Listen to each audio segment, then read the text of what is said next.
Okay, so some interesting news that quote unquote dropped the day before we taped this direct. Out of nowhere, AMD has announced that FSR 4.1 is indeed going to be coming to older AMD GPU architectures. The main issue that Radeon users have raised with FSR 4 and 4.1 is that there hasn't been any backwards compatibility support for older GPUs. And this is a real problem, right? Because particularly if you're an owner of an RDNA 3 GPU, you could have bought that last year and you've got no decent upscaling options. But RDNA 3 support, or more specifically, Radeon 7000 support is coming in July. RDNA 2 support is coming early next year, I believe. So there's a phased rollout here. I'm curious if we're going to be getting any kind of explanation for why there was a delay, bearing in mind there was a leaked DLL, which AMD leaked themselves, basically, which means that you could use FSR 4 on any kind of RDNA GPU, apart from RDNA 1. That didn't go so well, if memory serves. Oliver, interesting stuff, right? This phased rollout, and also the fact that there is an in-8 version of FSR 4.0 on, or 4.1 even, on PlayStation 5 Professional. Now, when I was doing my tests of the leaked DLL, the quality wasn't as good as actual FSR using FP8, I believe. However, the PlayStation 5 Pro version of PSSR, which is based on the same algorithms, was actually a very, very good high-quality match almost. I'm wondering whether this delay has actually been to properly optimize for these architectures. What do you think? Yeah, that's entirely possible, especially when you look at the split between the int8 acceleration on PS5 Pro, which is mooted as 300 tops, rather famously, and the int8 acceleration on something like a 7900 XTX, which is off the top of my head like 120 tops or something. So it's substantially lower, even for a card in a much higher class. And when you look at something like a 7800, it's down, I think, below 100 tops on that card. So these are much weaker pieces of hardware with respect to their AI acceleration. And like you mentioned, PSSR, obviously the new PSSR fares favorably relative to FSR 4.1. At least it looks pretty similar in a lot of cases. It's pretty a very functionally quite similar upscaler. But as Mark Cerny said, he doesn't think that the math format is particularly important for the algorithm that underpins those two upscalers, so there should not be too much of a difference. To me, it's really just that raw machine learning throughput that's lacking on RDNA 3 cards. Now, RDNA 3 has a totally different machine learning acceleration than PS5 Pro, uses those famous 2 ML accelerators per CU, I believe. But that's obviously not as powerful. On the RDNA 2 side, it's a lot more questionable even still, because there you're really depending on like shader and vector integer paths and not really on, the dedicated machine learning accelerators that are built into RDNA 3. So that's certainly a questionable situation. I think in terms of how well it will work, it really depends on how they can optimize it down and get it to run in that more limited form on these architectures that are not as capable as PS5 Pro in terms of their machine learning acceleration, even at the high end there. We do have evidence from the leaked int8 version of FSR 4 that performance is somewhat wanting on RDNA 3 GPUs and certainly on RDNA 2 GPUs, but it can still be useful, even if the quality is reduced, even if there are some questions about the GPU time that it's taking up. Can still be useful, especially on RDNA 3. On RDNA 2, it's a little bit more tenuous.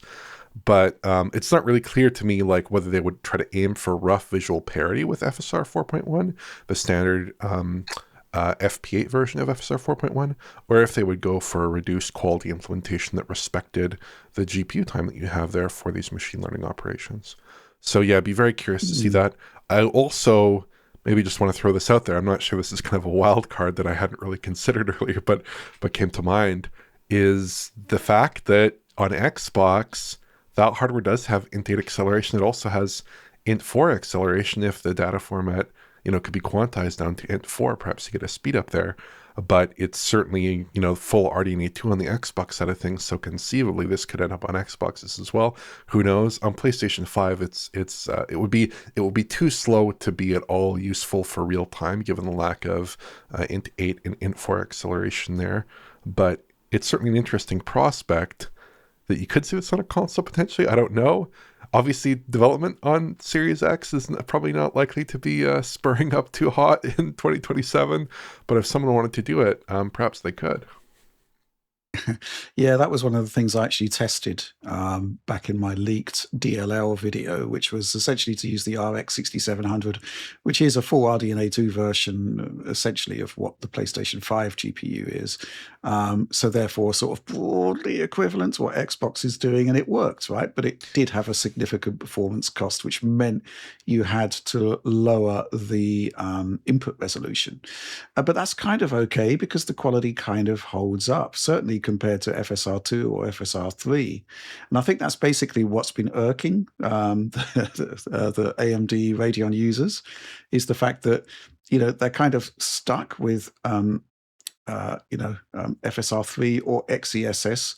And, there's the sort of promised land of something that's actually significantly better that hasn't had an official release.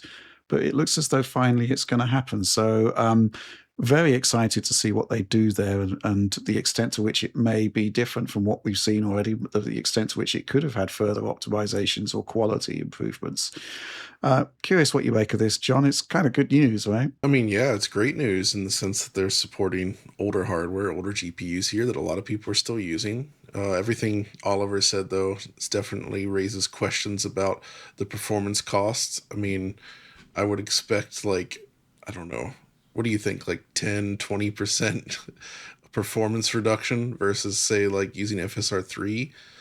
But I would say that in some cases, depending on the overall performance load, the image quality boost could be worth it. At the moment, it's set for coming to RDNA 3 sometime in the summer, right? Do we have a Yeah, window on that? But then RDNA I 2 think based it's hardware July. is later, like next year, Yeah, possibly. RDNA 2 is next year, but RDNA 3 should be in a couple of months. Okay. Obviously, very curious to see what AMD have come up with there, and it's good news that we are getting that upscaler coming. Got some supporter questions because there are some lingering questions which I think AMD probably should have addressed in their Right. address. I've got this question here from Guntfo. Hell DF! Exclamation point. So there's a Whoops. missing O there, possibly. Possibly. Do you think that with FSR 4.1 coming to RDNA 3 that it will also include iGPUs like the ones in AMD Ryzen Z2 Extreme chips? Because they usually have different driver update cycles, and it sometimes takes months to get new drivers. If the performance hit would be the same as FSR 3.1 but with better quality, it would be possible to lower the base resolution and get free performance! Exclamation point. Thanks a lot. I think based on what we've seen with the leaked DLL, unless there's been like dramatic performance improvements, essentially what you're doing is looking to trade the lower resolution for better image quality as opposed to higher performance. That's my thought on that. Yeah. The Portugueser asks, hello chaps, FSR 4.1, will we see this on AMD powered handhelds and consoles at some point? Thank you! Exclamation point. So Oliver, that's the thing, right? I mean, in the video, they're directly addressing RDNA 3, RDNA 2, but in the actual PR, they're talking about Radeon 7000 and 6000 GPUs, which doesn't include the iGPUs. Surely, I mean, particularly with Strix Halo and Z2 Extreme, that kind of thing, surely they've got to be supported. It's certainly suspicious that they haven't been included, but I think that probably comes more down to politics and the logistics of actually shipping those specialized driver versions for different kinds of vendors. And they have been behind at various points. I know that you typically go on like the Lenovo website, and you're often 6 months behind, 8 months behind the current AMD driver version, which is obviously not very acceptable. I know in some cases you're able to install the AMD driver separately, but you may lose out on certain features that might be included with the driver that is for the Lenovo devices or any other similar device, or the Asus devices, whatever pick your poison there. So I think that is potentially a big issue. Hopefully they do overcome it. I would choose to read that. Maybe this is me being slightly optimistic, but I just choose to read that as them not wanting to commit to a time frame in which their vendor supplied drivers might not be ready, right? They might have to wait a little bit. But I would hope that in the fullness of time they would come to these devices. But I'd also stress, for these devices, the utility of shipping FSR 4.1 is going to be somewhat less than you would see on discrete desktop GPUs. Yeah, certainly, based on my testing and certainly based on RDNA 2 in particular. But, there's a lot of people that are using the Leaks DLL with OptiScaler and Right. seem quite happy with the results. One of them being Tagan86, who says, any idea why it took AMD so long to bring FSR 4 to more cards? And do you think this will be more performant than the leaked version? I've been using the Int 8 version on my Legion Go 2 for months now, and it's great. FSR 4 performance usually has better image quality than FSR 3 quality for the same FPS here. That's kind of the bottom line, isn't it, John? It's like, you're getting that extra quality. You might be paying for it, but if the output resolution image, if the output image quality is good, who really cares? Yeah, precisely. I mean, that's kind of the point, right? It's like the quality of this is better enough that even lowering the internal resolution, it still produces a better result. Even on a handheld, I would say, where we've had to be very aggressive with cutbacks to resolution. At least on the Steam Deck, for instance, where a lot of modern games require the 200p range, which is pretty extreme. So I'll be curious to test this with something like, say, Tekken 8, which I just barely got working really well on the Steam Deck back in the day. I want to see what we could do with the image quality to slightly improve it, because I think in that case, I forget what it was. There was one specific. No, I think it was using Epic's own internal scaler, or the TSR produced better results than FSR did in that title. But maybe we could flip the script there. Mm-hmm. Interesting. July release date for this, John. Oh yeah. Do you think possibly there could well be a Steam Machine release in July? Oh, that's an interesting point. Maybe. I mean, the whole Steam Machine thing's been clogged up by the price increases on components, right? So, but maybe they're finally getting something together. I mean, that would actually be a really smart and interesting timing, right? Is to have this coincide with the release of the Steam Machine, because that would provide that extra bit of image quality that I think would benefit a machine like that.